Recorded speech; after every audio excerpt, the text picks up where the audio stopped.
Now, as you know, I take published polls, each published poll with a grain of salt. I'm more interested in the trend and absolutely interested in the primary vote, but it does look as if Labor has edged ahead. But getting out to those marginal seats, talking to people I trust who know what they're talking about, things are tight on the ground. And Albanese, if you watched him over the weekend, he very much is a man under pressure, still dogged by those unforced errors.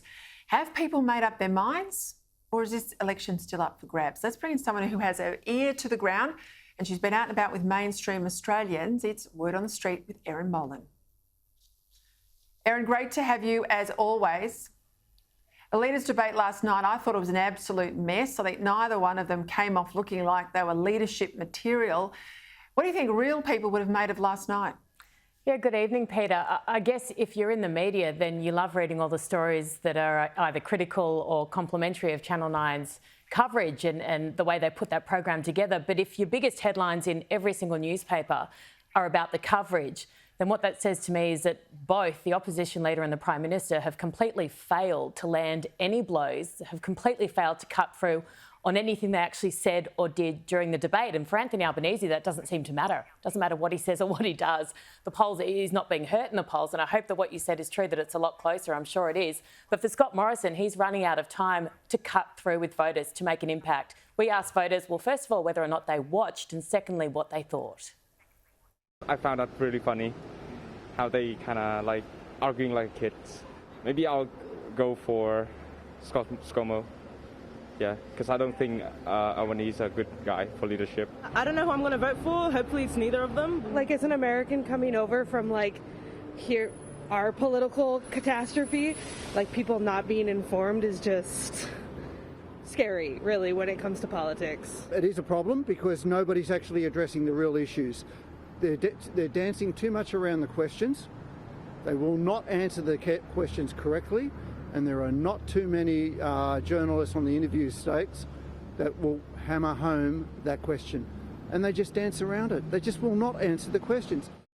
And Peter, in defence of Sarah Arbo, the journalist who moderated the event, I don't know her personally at all. I think I ran into her in the hair and makeup room once. Absolutely, when you're hosting a national political debate a week and a half out from the election, there's going to be people who are critical of your performance, but some of the things that she's been subjected to have been absolutely appalling, including the tweet that you mentioned earlier, in my opinion. So good on you for calling it out, because we call out on both sides of politics here when things like that are said or done that are not appropriate.